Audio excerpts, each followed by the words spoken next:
What happens when you push the wrong man too far?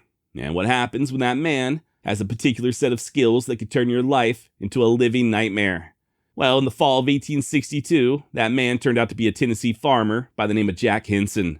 You see, two of Jack's sons were executed after being falsely identified as Confederate guerrillas. The Yankee soldiers tied them to a tree, filled them full of holes, and then placed their severed heads on the family's gateposts. And from that day forward, Jack's personal goal in life was to make the Union soldiers pay dearly for what they had done. Armed with nothing but a custom-built rifle, Hinson turned the Tennessee and Cumberland Rivers into literal kill zones. He hunted down officers from the shadows, guided Confederate units on daring raids, and built a reputation as one of the most feared snipers in all of the Civil War. Or at least that's how the legend goes. Who was the real Jack Hinson? Are the stories true about him being a peace-loving farmer pushed to the brink? Or was he just a violent secessionist who finally found an outlet for his uncontrollable temper? And how true is the story about his sons being executed? Did that even happen? Join me today as we dive headfirst into the life, the legend, and possibly even the truth behind the Civil War's most accomplished sharpshooter. And yeah, we will also be discussing whether or not Jack Hinson really took out 100 Union troops. My name's Josh, and this is the Wild West Extravaganza. Yeehaw! You may find this hard to believe, but Jack Hinson was not always a one-man killing machine. In fact, prior to the Civil War, he was a wealthy farmer. One that, according to legend, wanted absolutely no part in the coming hostilities. Born in North Carolina around the year 1807, Jack's family would migrate to Tennessee when he was still a boy. He married Elizabeth James in the mid-1830s, and they'd ultimately settle in Stewart County, some 80 or so miles northwest of Nashville. And yeah, Jack ended up building a pretty comfortable life for himself. He and Elizabeth would have a total of 10 children, many of whom were boys. They had a large plantation known as Bubbling Springs, and in the years to come, they'd acquire over 100 slaves. Not really something I go around bragging about, but as far as the antebellum South was concerned, Jack Hinson was pretty well off financially. But be that as it may, the surrounding countryside was quickly descending into chaos, especially once the Civil War broke out. Confederate guerrillas began ambushing Union patrols as pro-Union farmers were terrorized by their own neighbors. Bandits were capitalizing on the lawlessness by robbing pretty much everybody, and entire communities were being attacked based on their loyalties, or in a lot of cases, their perceived loyalties. But through it all, Jack Hinson remained neutral, at least initially. He wouldn't reach for his rifle until the fall of 1862. That's when his sons, George and Jack Jr., were executed by Union soldiers. It's worth noting that his sons were not themselves soldiers, okay? Hell, they weren't even bushwhackers. In all actuality, they were just out hunting for venison when they bumped into a Yankee patrol. Troops just assumed they were either spies or guerrillas, so they tied them to a tree and shot them to pieces. They then paraded their bodies through the nearby town of Dover before cutting their heads off and mounting them on the gateposts of the Hinson plantation. Good God Almighty. And then, of course, as soon as old man Hinson was done burying his boys and sending the rest of his family to live with relatives, he began plotting his revenge. By the way, Jack was in his late 50s at this point, so we're not exactly talking about a spring chicken. That said, he didn't make it damn near 6 decades without having a trick or two up his sleeve. And as you're about to find out, that dog could most definitely still hunt. His first kill was the lieutenant who ordered his son's execution. Hinson laid in wait until the officer rode by at the head of a column. And just as soon as he squeezed the trigger, he melted away into the forest like a ghost. The next target was the sergeant who had nailed the boys' heads to the gateposts. Once again, Jack waited until the Yankees came riding by, and once again, all it took was just one shot. Despite once more vanishing into the brush, it wouldn't take authorities long to put 2 and 2 together. They soon pegged Hinson as the killer and burnt his plantation to the ground. Of course, by that point, Jack was already long gone, hiding out in the various caves and ridges along the Tennessee and Cumberland Rivers. Truth be told, it was these waterways that would serve almost like conveyor belts, just steadily delivering targets rotten to Jack's unwavering and very accurate sights. He'd just sit there at his perch overlooking the river, biding his time. And even then, when a Union transport or gunboat came into view, Hinson wouldn't just blindly open fire. Instead, he'd wait patiently until he was able to identify the officers. And the results were devastating. Imagine being a Yankee private. One minute you're floating down the river, humming the battle hymn of the Republic, dreaming about clam chowder. And the next thing you know, your commanding officer drops to the deck with a hole in his chest. Moments later, the second in command grabs at his throat as he begins choking on his own blood. Panic sets in, nobody else knows what in the hell to do, and the entire operation grinds to a halt. And per legend, Jack was able to do this time and time again. In fact, there are some who claim that he killed as many as 100 soldiers throughout the course of the war. I'm not sure how true that is. We will discuss what I think is a more accurate number later on. But military records do confirm that the U.S. Army was indeed losing men to a lone sniper there in Stewart County. And with every shot fired, Jack's legend grew larger in scale. One story that I found especially entertaining was the time that Jack's sharpshooting was so relentless, an entire Union transport surrendered after he started picking off its crew. The captain thought they were under attack by an entire regiment as opposed to an over-the-hill farmer, so he ran the boat aground and raised a white flag. Meanwhile, Jack had just slipped back into the woods like always and left the surviving crew just to stew in their own embarrassment. By the way, that rifle of his, it wasn't just some rusty old squirrel gun, okay? It was a custom-made .50 caliber, weighing in at 17 pounds with a 41-inch rifle barrel and a German silver bead for the front sight. For all you gun aficionados out there, it was supposedly modeled after the famous British Whitworth. Now, for the most part, Jack operated alone. No uniform, no chain of command, and no official rank. But he would occasionally step out of the shadows and join forces with the Confederates. Like in November of 1864 when he served as a guide for General Nathan Bedford Forrest. Their subsequent attack on a Union supply depot proved to be such a resounding success that even General Sherman described it as a feat of arms which I must confess excited my admiration. And so it went for the remainder of the conflict.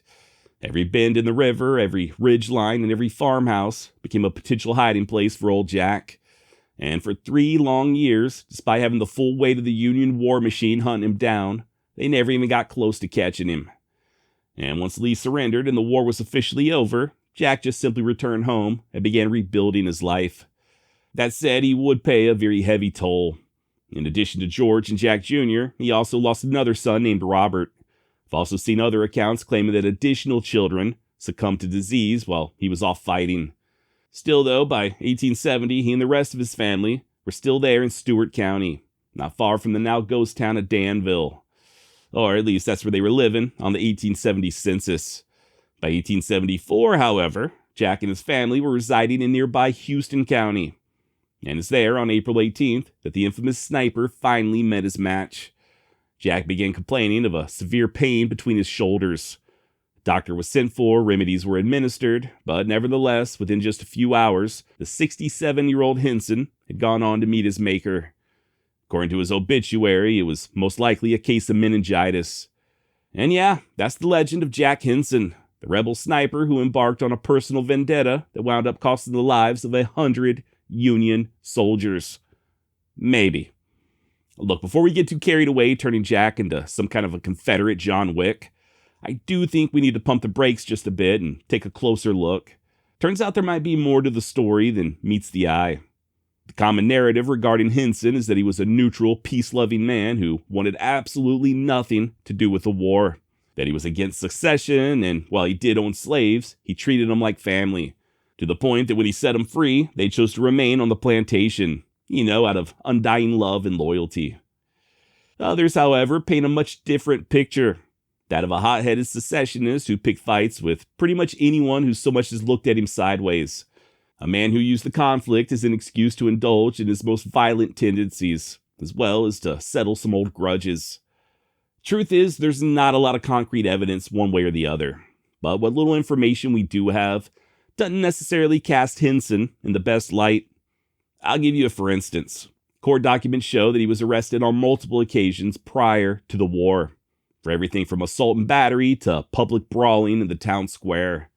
There are accusations that he killed a neighbor's mule, and by some accounts, Jack was hauled into court more than any other resident of Stewart County.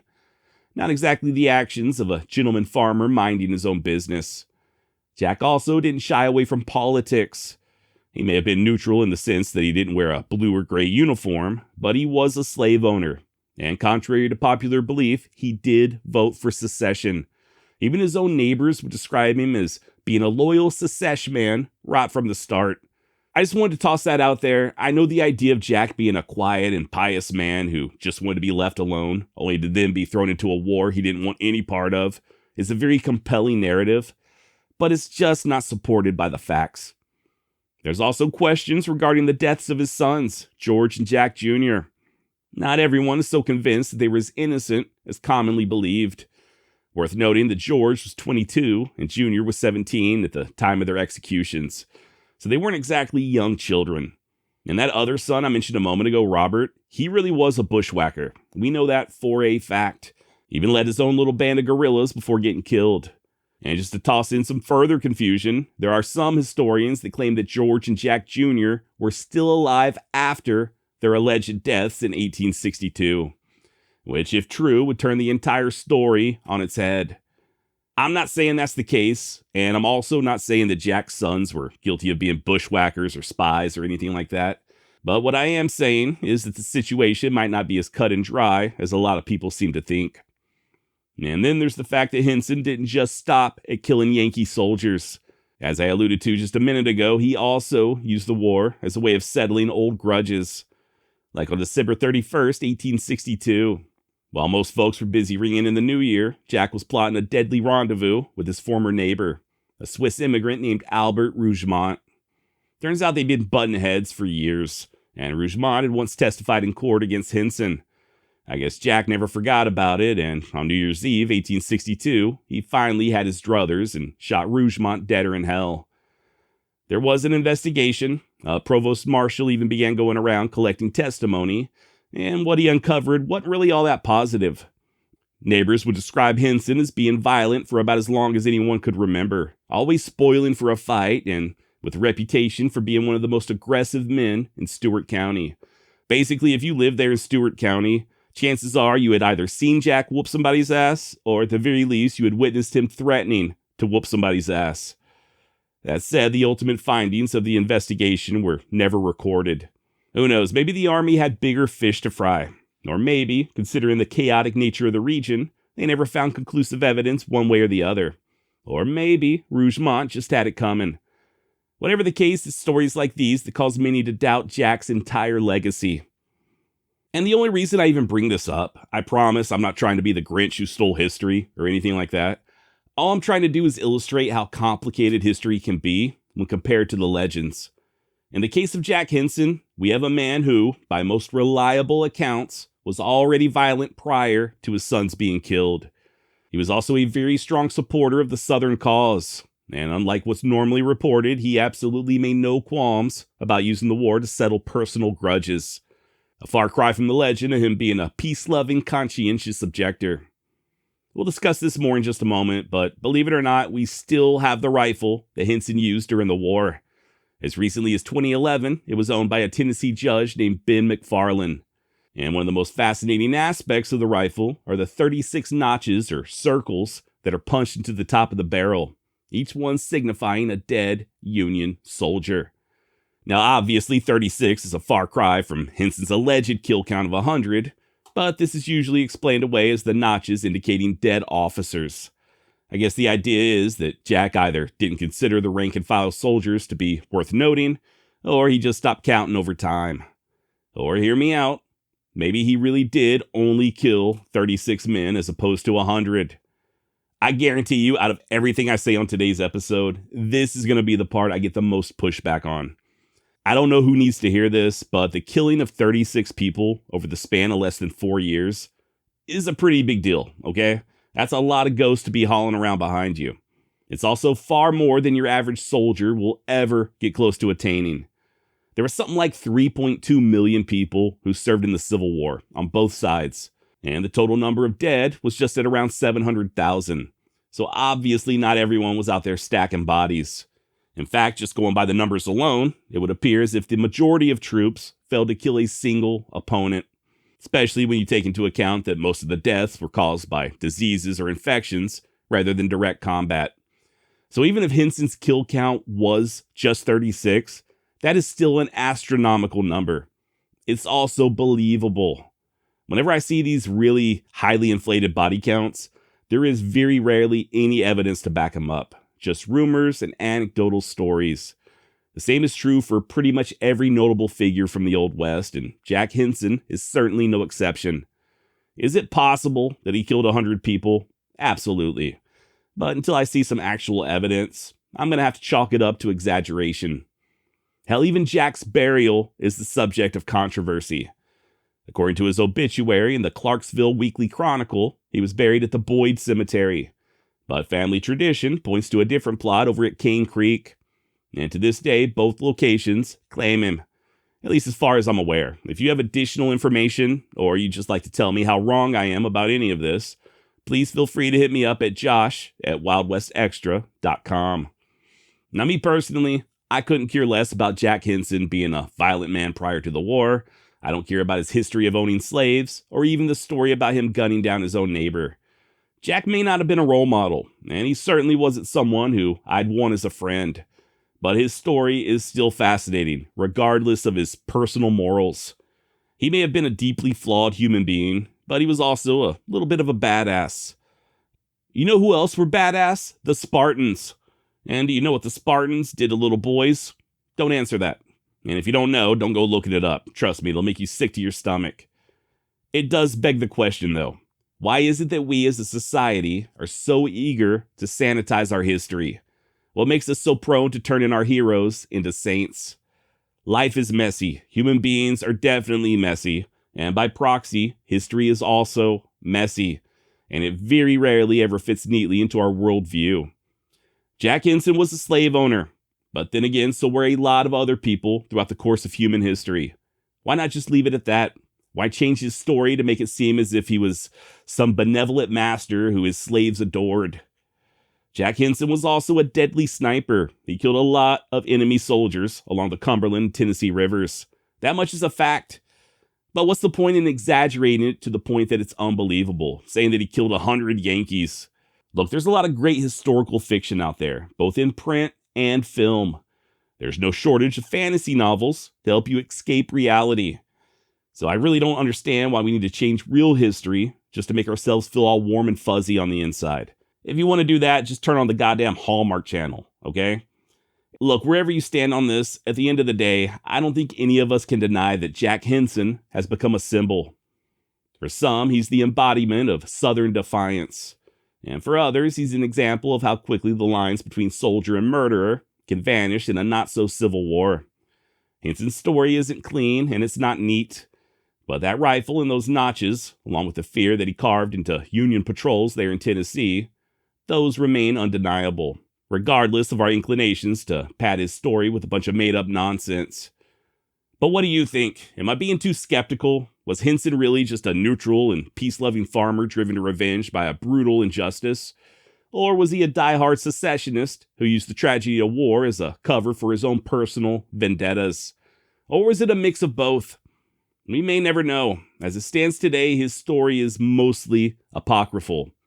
There are a few key details that we can point to as fact, but the rest has yet to be corroborated. It is fun to think about, though. Regardless of his true history or motives, I do love me a good revenge story.